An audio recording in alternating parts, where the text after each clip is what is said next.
This week's In the Field is presented by Gordon's Feed and Pet. I'm Curtis Millsap. This is Millsap Farm, which I own and operate with my wife and my 10 children, and a farm manager and farm hand, and a fellow who helps us a lot in the barn. Well, Millsap Farm by the numbers, okay? So we're 20 acres. We've been here 11 years. On that 20 acres, we grow 2.5 acres of vegetables. That is our full-time income and has been for the past 10 years. Millsap Farms grows a very diverse mix of produce and flowers, so their customers have a good seasonal selection. And yes, don't worry, they keep it coming year-round. So on that 2.5 acres of vegetables, we grow from A to Z in vegetables. We grow asparagus, arugula, beets, beans, carrots, kohlrabi, cilantro, parsley, green beans, oh, I think I already mentioned that one, bell peppers, tomatoes, cherry tomatoes, zucchini, and about 40 more crops. On a given year, we have literally 43 different kinds of vegetables. So that's not like different kinds of carrots counted in there. That's carrots as a kind. So, we actually have 238 or something like that varieties each year.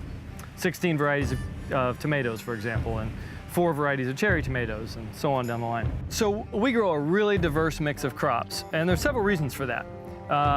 One is that as we've grown as farmers, one thing we've learned is in any given year, some things are going to do well and other things aren't. Another reason we include a lot of diversity is we find that people, like our vegetables, come in lots of shapes and sizes and tastes. And so some people absolutely love red beets, and other people really don't care for red beets, but they like golden beets. Some people love cherry tomatoes, and that's really the only tomato they want to eat, and other people won't touch anything unless it's a giant red heirloom slicer. And so finding those niches for everybody is kind of part of my challenge.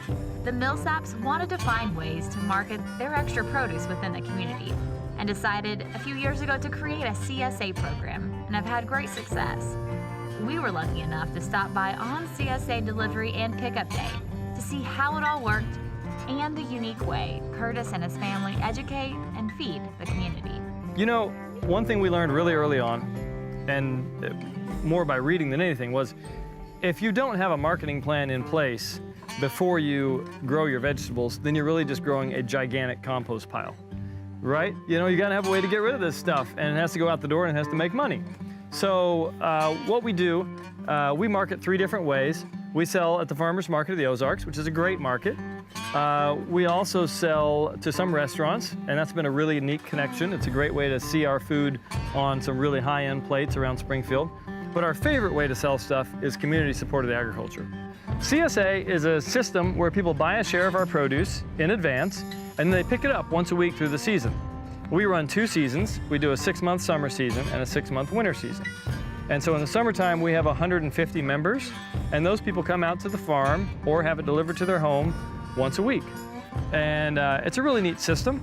One of the things we love about it is we get to know the people who are eating our produce. I'm Mike Nemeth. I've been a Millsap CSA member since 2010.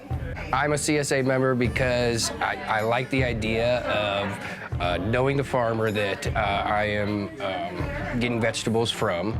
I like the idea of helping out with doing the harvest on certain weeks and stuff. I know that everything is 100% organic. It is great that it's coming from a local place, not, I'm helping a local farmer and learning lots from him. Each CSA member serves 12 hours. You work 12 hours and per season, I guess. So, and yeah, you do a variety of things, like you plant this big fig tree right out here on the other side is one of them that I planted years ago that is ginormous now. And yes, you pull weeds, you learn to harvest certain things, you get dirty in the mud, and it's fun even bringing the kids out for them to learn what a hard day's work is. And last time I was here, we had 9 kids up here and 4 adults, so it was fun. The Millsaps are serving CSA customers all around the Springfield metro. His vision? More competition. Yes, Curtis truly believes there is a growing demand for locally produced produce, and he alone can't meet that demand. What I would love to see, if we were to try and forecast what's going to this food world in Springfield is going to look like in 20 years. I would love to see 100 farms like me scattered around the perimeter of Springfield. I mean, I'm delivering to Nixa and Ozark, and that really doesn't make sense. I should be able to have 150 or 200 members who just come 2 miles and pick up on my farm.